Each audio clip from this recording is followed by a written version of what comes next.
E nessa brincadeira toda, o que aconteceu? Primeira coisa, a Alemanha, ela tinha um satélite junto com a Rússia que explorava buracos negros. A Alemanha foi lá e desligou a parte dela do satélite. O quê? A Rússia, ela vende motores, um determinado tipo de motor de foguete que é usado pelos foguetes americanos, é vendido pela Rússia. O Rogozin foi lá e falou, não vendemos mais. Não damos mais suporte para o que já está lá. Entendi. E não vamos vender mais nenhum. Aqui na América do Sul, aqui na Guiana Francesa, tem uma base de lançamento, a de Kourou, onde tinha russos, porque o foguete Soyuz, uma versão do Soyuz era lançada daqui. O Rogozin mandou todos os russos voltarem e ir embora para a Rússia, deixou aqui. A empresa OneWeb, não sei se conhece a OneWeb, é uma concorrente da Starlink para fazer essa internet global e tudo, lançando satélites, milhares de satélites. O contrato deles já estava pago para lançar com foguete Soyuz da Rússia.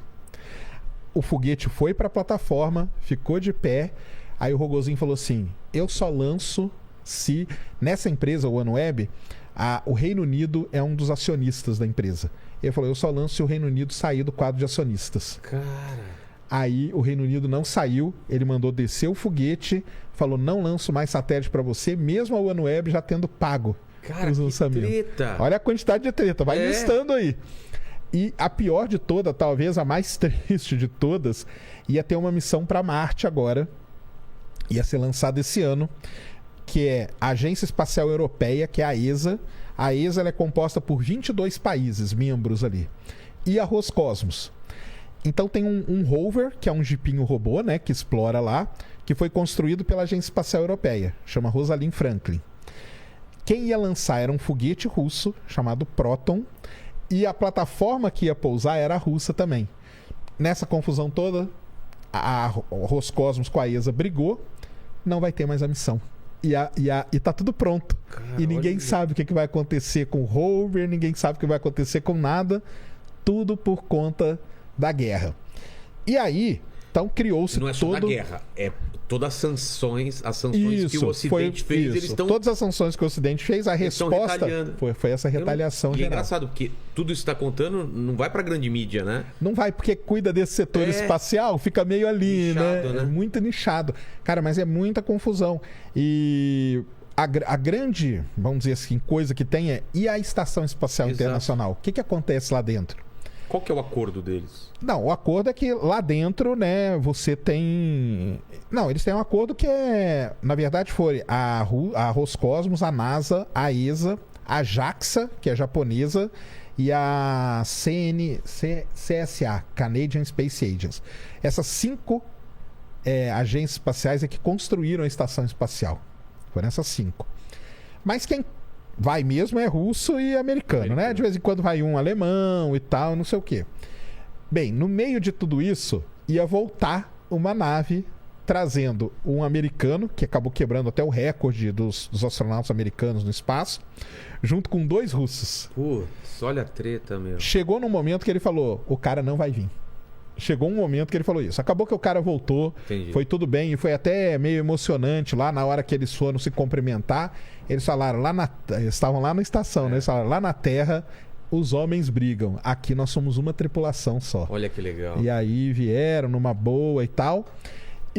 Mas aí, qual que é o futuro da estação espacial? A gente não sabe. É carta para um lado, é e-mail para o outro. Por que eu contei toda essa história? Porque quem que entrou no meio de tudo isso?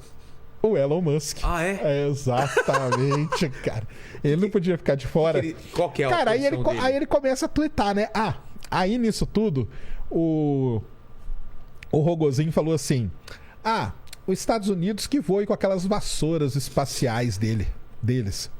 E agora nos lançamentos da SpaceX, na hora que tem a contagem regressiva, e dá o lift-off lá, né? Sim. Que é lançou. Aí o cara lá, o narrador fala, lançou mais uma vassoura espacial. Dando uma cutucada. Dando uma cutucada do lado e do outro.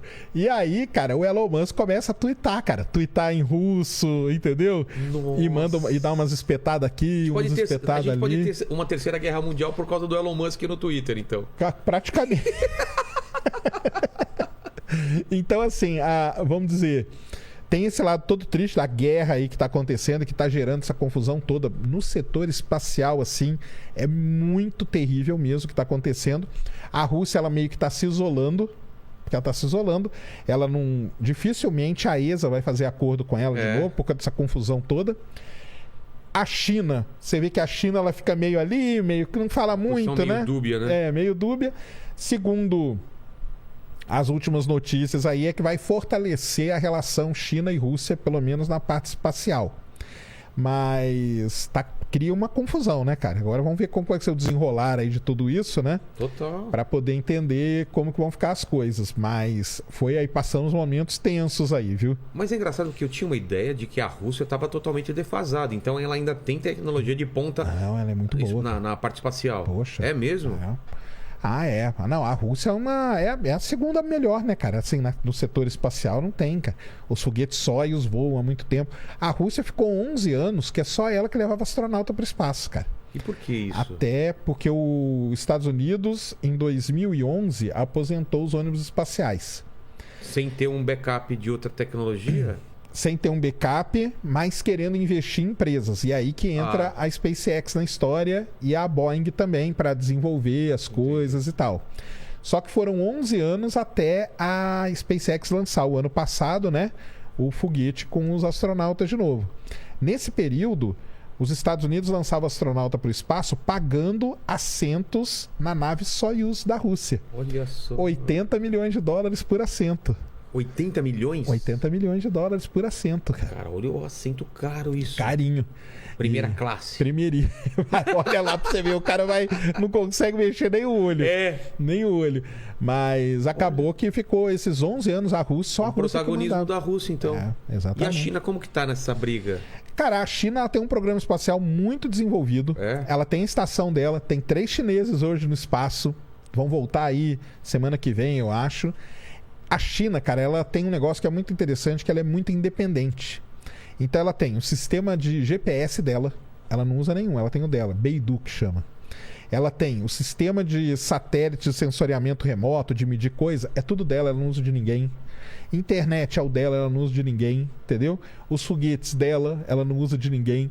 Então ela é vamos dizer, um player assim, bem independente de todos esses outros. Mas você acha que ela pega... Vou falar, claro que é uma obviedade, mas claro que ela pesquisa os outros e tenta melhorar. Ela copia, né? Ela copia. Totalmente, mas isso aí ela copia. Eu não quis usar essa palavra, mas é isso. Ela copia, tanto que o foguete dela é muito parecido com o russo, a cápsula dela é muito parecida com a russa também e tal. Mas assim, cara, assim, o copiar até que não tem problema. Quem dera a gente pudesse copiasse também, entendeu? Mas ela tem esse papel bem independente. É porque a China é meio assustador, né? O nível de planejamento deles é por décadas e décadas, não é? Longo prazo, cara. Não é que nem a gente, essas democracias que estão sempre... Troca o governo, aí muda tudo, e aí não sei... Eles não, eles conseguem programar 30 anos, 40 anos. Longo prazo. Democracia foi um erro, cara. Né? O corte aqui, a democracia é um erro para a corrida espacial, né? Mas eles têm essa vantagem, né? De programar muito... E a gente consegue... saber realmente quais são os planos deles? Ou pode ser que eles estejam planejando, por exemplo, uma ida a Marte e não falar pra ninguém? Pode ter isso ou não? Ou não existe isso nesse... Cara, eu acho que hoje já não existe mais, entendeu? Não, porque né? eles aprenderam que a propaganda é importante também. Eles falariam se eles tivessem uma coisa em curso. Até pouco tempo eles escondiam tudo. Até pouco tempo você não conseguia ver lançamento de foguete chinês. Era difícil demais de você ver. Mas porque tinha muito desastre ou simplesmente não, porque eles não mostravam. Simplesmente que eles não mostravam. Eles são os recordistas de lançamento no ano.